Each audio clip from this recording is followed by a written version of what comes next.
Hey everyone, this is Dr. Jennifer Gardella, your social media expert. Let me see if I can adjust that camera just a little bit. Yes, I am once again coming to you from our master bedroom closet.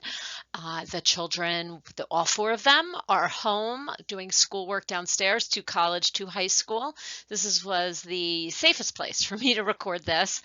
In today's video, we are going to go over some of the finer points of LinkedIn. Now, let me just be clear that we will need to take a step back in the coming days and evaluate and do a little bit of research. But what I wanted to do in these first couple is get you up and moving. Video, easy to do right off of your camera on your phone. LinkedIn, super easy to do and get started with right away. So again, my name is Dr. Jennifer Gardella. I've promised you that I will not be giving a whole sales pitch with this video series. That's not my intent. My intent is to help you through times of your day right now when you may find yourself with a little bit of extra time. And I want to give you the tools and ideas to build a solid digital presence for your business so you are up and running and ready to move in a much bigger way when we all get back on our feet. I picked LinkedIn for a bunch of reasons. Again, it's very, very easy to get moving and started with.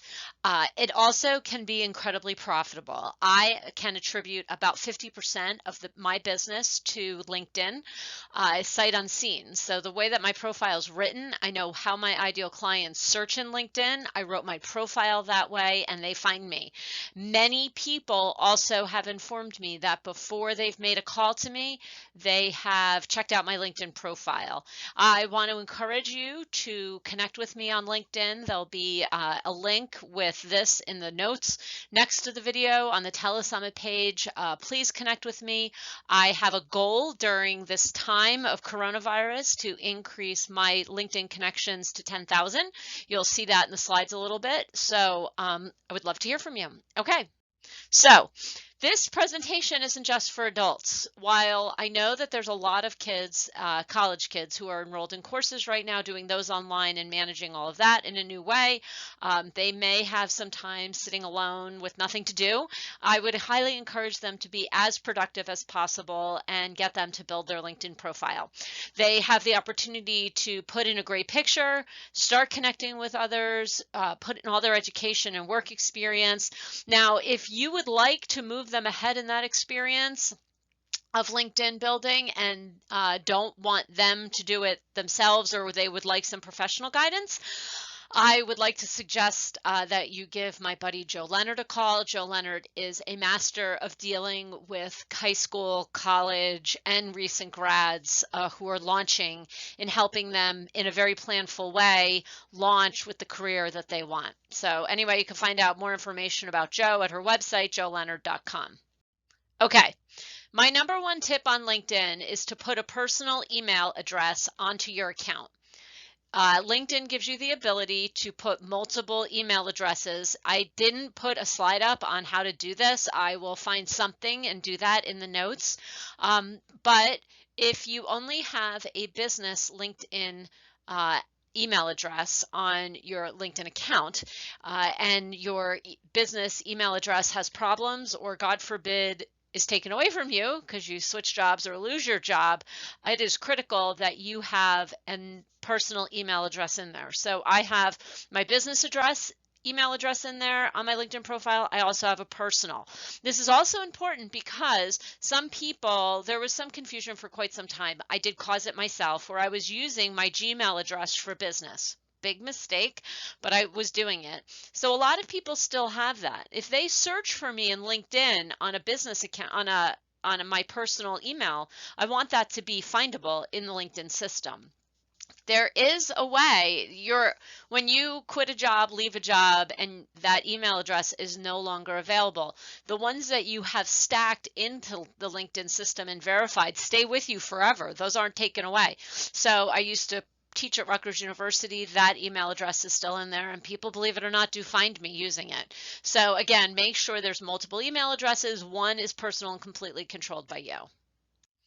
Okay, so our goal of this time is to build your connections. Now, let me just say that if you don't have a well-optimized LinkedIn account, I really would rather you build your connections right now, but take the time also to optimize your account just with small changes. Small changes can make a huge difference. So I'm going to walk through those small ideas that I have to spruce up your account. You can see from the picture, and I did this picture driven so that we didn't have to get futzy with worrying about an internet connection because all those children downstairs in my house are killing my bandwidth right now.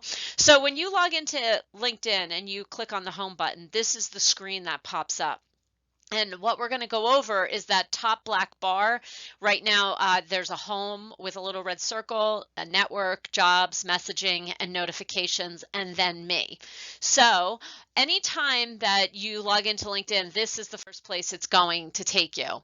You then can click. The first thing I want you to be able to do is, know how to edit your profile. So what you do is you are going to go over on that top bar, and you'll see at the end, there's a picture of me, or in your case, it will be you. And I just want you to click on that picture and your profile will come up. So this is just a screenshot of mine. So there's a couple of important things that I want you to do first, and I have two arrows pointing to them. You'll see on the far right, I have an edit public profile in URL. And URL. So there's an arrow to that. That gives you the ability to create a unique URL for your LinkedIn profile. Now, this isn't critical. It just kind of looks better, and it's easier to tell people where to find you. So you'll get a LinkedIn URL. Mine's Jennifer Gardella. Shocking, right? But you can't get that one. So if your name is Jennifer Gardella, also, you're going to have to put a 1 or something at the end of it. So make sure that you edit your public profile and URL, go through those steps. And then any time in your profile that you see one of the pencils, so you see I have another line, another orange line drawn down to one of the pencils, that is your opportunity to edit your sections. So there's going to be one of those next to your summary, one of them next to each of your job descriptions. Take the time to go through and edit your profile if it needs a good editing. Really work in what you do and how you help your ideal clients and customers. You can also add profile sections. Now, I don't really recommend going crazy and looking for things to add. I recommend doing really well in the areas that you can update very easily. For instance, if you don't have any certifications, I'll give you some suggestions for those, but if you don't have any, well, don't worry about it for right now. Go on. Don't get stuck in any of this. Again, use this time to set up what you can in a very planful way. So your tagline is very important. You'll notice mine, small business, SEO, blogging, and social media consultant. Keynote speaker, I've done a TED Talk, I'm a blogger, and I'm a professor. Those are like my highlights. Those are the very small areas, the very tight topics that I am an expert in. So think about yours a whole lot. And if you have any questions, don't forget, go to my website where you found this Telesummit, 1 tab, 2 tabs over, book a call, and I'm perfectly willing to help you at any time. So that's how you edit your profile. Now, I want you to think about what to edit. You'll see on my profile, which I cannot click back in this environment that I'm recording in, but you should have a really great picture. All jokes aside, this is actually a really good time for you to snap a good picture of yourself. Make a commitment with your kid or your spouse or someone that you are quarantined, stuck, did I say stuck? Yes, stuck in the house with. Put on a suit, do your hair and makeup for the first time in days, could be kind of fun, and shoot a couple pictures in your house in great corners, in front of bookcases, at your home office, in front of trees outside, whatever. Get a really good picture. Get rid of the personal pictures on LinkedIn where you had to crop out everybody else in the picture. Those are kind of cheesy. I also want you to spend a lot of time in your About section. Very clearly talk about what it is that you do and who your ideal clients are, what their pain points are, and the problems that you solve. You have like 2,000 characters in there, so make sure you're very complete. I also want you to pay attention to the positions that you've had, those jobs that have led you to whatever it is that you do today. Make sure that it's clear that you've built some expertise. The other reason why your previous and actually your current positions are so important is because I'll explain later, but if they're correctly linked with those businesses and even your educational experiences with your high school and college, you can find people by searching on those individual areas, whether it's a company or whether it is an educational institution, and find people to connect with. Licenses and certifications is kind of cool. It gives you the ability to put in different kinds of certificates and special accommodations that you've received that really position you as an expert. I realized a while ago that I didn't have any in social media, which is kind of ridiculous, right? Because I have a PhD and almost 10 years of experience in my field, but I didn't actually have anything that said social media on it. So I went and did one through HubSpot. It looks, I think, rounds out my profile nicely. I am looking to add a couple more. And again, this is a great time to do those courses online. For my realtor friends, my attorneys, those who sell title insurance, this is a wonderful time to put in all the licenses, certifications, CPE courses that you've done that really can show your expertise. And then I also want you to explain and highlight your volunteer activities. So I have volunteered locally with the Travis Manu Foundation, helping veterans, believe it or not, write their LinkedIn profiles. I also have volunteered with St. Baldrick's Day, helping kids for raising money for pediatric cancer research. Just shows a little bit about me. So if you think that one of your categories is a little thin, well, this is a great time to fill that out. Either fill it out or chart a plan to complete that part of your profile and maybe have a great time volunteering for someone. Just remember, as much as possible, drop in how you help your ideal clients. Now, the last part of this in getting your profile ready is to ask for recommendations. As we know, in every aspect of our businesses, recommendations, reviews rule the internet. So I want you to make sure that on your LinkedIn profile are recommendations. You can ask for recommendations from current clients and previous clients, people you have worked with. Your colleagues can certainly speak to your professionalism. If you have done a lot of public speaking, you can ask the people that organized the events to recommend you on LinkedIn. Previous employees can speak to you as a professional, any other colleagues that you worked with. I always tell my lawyer clients to ask other lawyers, non-competitors, in different areas of the law to recommend them. This is phenomenal for networking, for case referral. And then if you are a member of any volunteer organizations and you are well within your rights to ask the executive director for a recommendation for LinkedIn, as well as your fellow board members. I'm sure that you can come up with a lot more ideas. Those are just the top 9 that I came up with. So how to ask for a recommendation. Now, this presentation is going to be available to you forever, or as long as I leave up the page, which it's barely even just started. So rest assured, it's going to be there for a while. But this is the list. These are the steps that you have to follow. So you go to their profile, and I'm going to show you these steps in the next slide. Go to their profile, click on the little more box, which we'll see. Request that they write a recommendation for you, fill in the relationship information, add a nice note asking them nicely, and hit the send button so that then they receive your request. I would recommend that you keep track of the individuals that you ask for the recommendations in some sort of spreadsheet or CRM system if you have one. And it's always nice to reach out in another way. Send them an email, get them on the phone, let them know that you're increasing or trying to increase the number of recommendations on your LinkedIn profile, and could they please write one for you? Sometimes that's nicer than just them getting a request through the system. So here is my buddy Mary Fran Bontempo. I talk about her all the time. She is part of the closest ring of my inner circle, and she is one of those women in my life who supports me in every way, professionally and personally possible. She is an author of famously Not Ready for Granny Panties, and has just written, I'm going to say it's her 4th book, The 15-Minute Master. Now, Mary Fran has already written me a recommendation on jennifergardella.com. She's been a client of mine. She has seen me speak because I make her come. And also, I make her come to see me all the time. And also, I can ask her for recommendations because I am, how can I say this? Well, I'm just a kick in the ass to her constantly with great ideas. If I come up with a great idea that I'm doing for my business, I usually call her and let her know that I'm doing it and let her know that she needs to be doing it too. Anyway, go to Mary Fran's profile and connect with her. She's wonderful.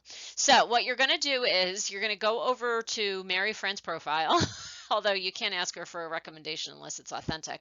But anyway, go to a person that you'd like to ask. You're going to click on the More button, which is right next to the message button on their profile, right in line with their name. And then this box over to the right on top is going to come up and it's going to ask you, how do you know Mary Fran? So you can fill out these different relationship boxes. You know, LinkedIn wants to know what the relationship was, so click down on the arrow and select the relationship, and then it wants to know what job to associate it with. Once you click save there, then it's going to ask, okay, do you want to send her a note? And I highly recommend, like I said, you at least send a note, but I would also do something else in the real world to make sure that she knows this is coming. So that's how you get recommendations, and those are the key parts of your profile that you can start updating. Now, the purpose of this video today was suggestions on how to build your number of connections. Let me be clear that there are a lot of different theories out there about building your connections. I will connect with just about anybody. If someone sends me a connection request, usually they need to have a profile picture and they can't be cheesy or slimy. Other than that, I always accept their request. Many people, including one of my business strategists, Marcus Podolchak, he really likes to know someone, get to know them before he connects with them on LinkedIn. Whatever. Mine is a vanity metric in many ways, and I do during this time of coronavirus have a goal of increasing my number of connections to 10,000. Marcus probably just fell over when he heard that because he's like, why? You don't have a good reason. There is something magical, and there always has been in the LinkedIn system of when you get to 500 LinkedIn connections.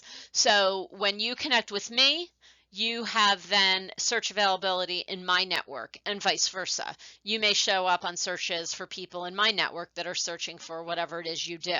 People go into LinkedIn looking for services, looking for professional connections. So you could, if you're connected to me and a second connection to someone else, that can be advantageous. And the number 500, there's something kind of magical that happens at that point with how your network expands. I take a no holds barred approach to increasing the number of connections. I wish I'd started years ago. According to the LinkedIn system, you should know everyone you're connected with, but as we know, there are certain people within the LinkedIn system that have like 50 to 100,000 connections, so obviously they don't know anybody. If you're looking to just start the process of connecting, please feel free to search and connect with me. I have been many people's first connection when they're scared to push that connect button, and I'm happy, more than happy to be yours as well. I would recommend connecting with your neighbors.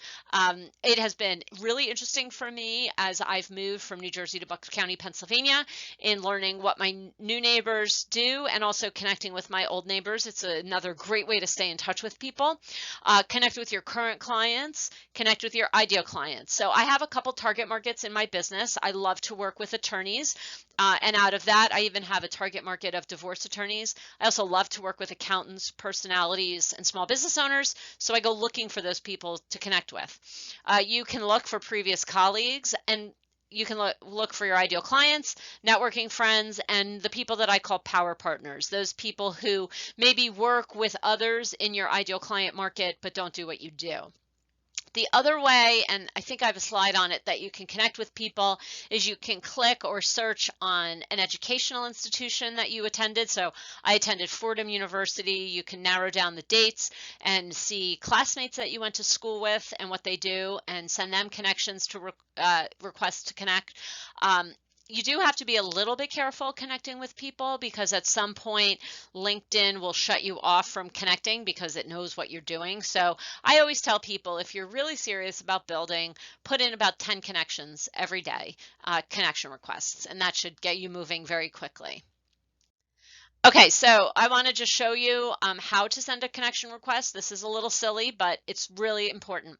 So I selected two individuals, one person I know, and well, we all know, and the other person I don't. So the first is Bill Gates. And as a result of this, I did send him a connection request because we were not connected. I'm sure he's dying to connect with me, and he's so excited he got that. So with busier people and people that have bigger profiles, sometimes, and again, all I can say is sometimes because we don't know exactly what's going on, but you're going to come over to Bill Gates' profile and you see that there's no button to connect with him. So you're going to click that more button, and then you're going to click through to connect. With Remy Rosenbaum here, who I've never met, I just pulled his profile as an example. You can see he has a blue connection button right on his profile. Now, it's important also to note that next to Remy, his messages are locked to me. That's because I don't pay LinkedIn right now as a premium member. I used to, I don't right now.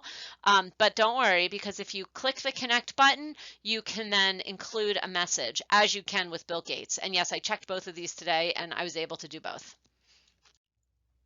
Now, you may be wondering, okay, Jen, how do I just go find random contacts? So in that black bar up at the top of your LinkedIn profile, you're going to see My Network. And this is what happens when you click Manage My Network.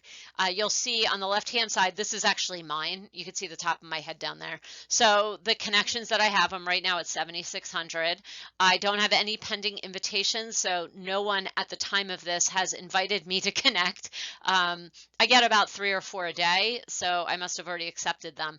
But then LinkedIn has connected or suggested that I connect with these individuals because of Rutgers University. Now, you don't want to bog down your system in connecting with people who probably won't connect with you. So here's a little trick that I use. I connect with people that have a lot of mutual connections with me. My theory, which actually has been working out well, is that they are more active on LinkedIn if we have more mutual connections. Some of those people that I've seen, especially in the last couple of days as I've been working on this, have like 200, 300 connections with mutual connections with me. Those people accept almost instantaneously. They're like me, they're on the internet all day. Other people that maybe have 1 or 2 mutual connections or none, they're probably, in my mind, not that active on LinkedIn and are not worth the connection request at this time. Now, I also evaluate every single person, though, that LinkedIn recommends to me because of my target market. So once I hit a string of recommended divorce attorneys, accountants, some personalities, digital marketers, those people I tend to request. So when you find to find other connections, you want to go to your profile and you can click on a previous job that you've had or your current job. So if you work for a big company, there's probably a lot of people on there. I will stop here and get a little bit techie, which may drive some of you crazy, but if your company is not properly linked in your profile, this is not going to work. So if you have questions about that, you can either look up how to do it, or I'm happy to get on a call of how to do that. But make sure, and you'll know when it's properly connected, because usually their little icon symbol logo will appear right next to that part of your profile. So for instance, I went to Fordham.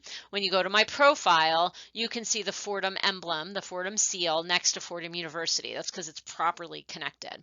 So you can click on jobs, school, or an organization that you've been a part of, and then the system will list options for you as well. So there are, again, lots of schools of thought on whether or not you should be sending message requests. Some believe you should, and some believe you should not. I believe when connecting with high-profile people, you absolutely should. One thing that I do often, well, I do a ton of reading, especially in the area of entrepreneurship, being successful, time management, and I always connect with the author. So I will send a connection request, and I'm connected with some huge offers. I always say, hey, I loved this part of your book. Thanks so much for writing it. Include something very personal about how it helped me. Authors love this, and I love to be connected with them because it gives me the opportunity to see the information that they're putting out, which is typically around their book. So it really is a win-win situation. I will also share that last year I went to Social Media Marketing World, which is a huge conference, and one of my favorite Twitter experts was going to be there. So before the conference, I sent him a connection request on LinkedIn. He made the announcement during his presentation at the conference that he had received hundreds of connection requests on LinkedIn with no notes. And he said, I received a handful of connection requests with notes, and those are the only ones that he accepted. He looked at it as people just trying to build their number of connections rather than personally connect. Now, I've just shared with you, pulled back the curtain, so to speak. I do both. I really do love to be connected with the right people, my ideal clients, but I am a vanity metrics person in this area, so I'm looking to just increase my connections. But I really heard what he said, because there were people in the audience that were like, wow, that's why he didn't accept my connection request. And I was sitting there connected to him. So that was kind of cool. You should absolutely send a connection request if you've met each other. I send a lot of, hey, met you at this networking event, or I know that you know so-and-so. It was great to see you at the luncheon, great to see you speaking, whatever. Send a note. And also, if you know exactly why you want to connect with them, I would say that up front. Hey, I am looking for connections in the world of publishing. I would never be so overt as to say I'm looking for sales and you're my ideal client, but you can definitely soften that language so that they know that you're an expert in what you do and that you can help them. There are some theories out there that believe that you should overtly tell people what you do right in that connection request. That really has never gone well for me, so I don't recommend it. Okay, so I'm gonna go through this slide just because for those of you who are also looking to do other things during this time, there will, in my series of videos, and again, I'm back up and running after taking a break to plan this out, but I want you to be social on LinkedIn. It's an amazing and very powerful network. Here's the trick with LinkedIn or any other social media platform. You want to be helpful. We're not here just to make money. We're here to help our ideal clients, and you can do that with LinkedIn. So LinkedIn is a great place to share your blog posts. Tomorrow's video is going to be all about blogging. So share your blogs. If you don't have a blog, then you can just use LinkedIn long posts, which is a feature that they have within the system. In the second box, which I don't know why it's darker blue, that's just the way my graphic designer designed this thing. I would recommend that you get on there, like, comment, and share when appropriate. So you can like the posts of others, you can comment on posts, and you can also share the posts of others. And I've done all three of those things, made some friends. It's been fabulous. You can share the content of other people. So if you see an article in, let's just say, Inc. online, you can share that on LinkedIn if you think it's going to appeal to your connections. You also, in that post, can tag somebody, and we'll be going over this, but you can tag the author and ask them a question. This is a phenomenal way to really get in touch with people. And then, oh, my picture is blocking my third slide. These are the things that I'm learning on doing this daily. Send notes. I do like to get notes, and I love to send notes on LinkedIn. You ask for calls. The only thing I have to be honest with you is I absolutely hate the spam, and underneath my picture here, it actually says no spam. So I've gotten connection requests and then notes from people saying that my experience lends itself beautifully to becoming an Avon makeup representative or selling Rodan and Fields or selling Mary Kay. Let me tell you, there's nothing online anywhere that would ever lead anyone to assume, imply, suggest that I could know anything about makeup. As I'm sitting here now stuck in my house because the state of Pennsylvania has recently closed, I realized today that I don't even have an eyeliner in my house, and I broke my last one. So that's it. That's the end of really my makeup routine. I know for many of you, like my BFF Danielle Pearson, she just probably collapsed, but that's okay because Marcus collapsed a couple slides ago. But don't send spam emails on LinkedIn. For me, when you message me on a social media platform, that's like my personal space.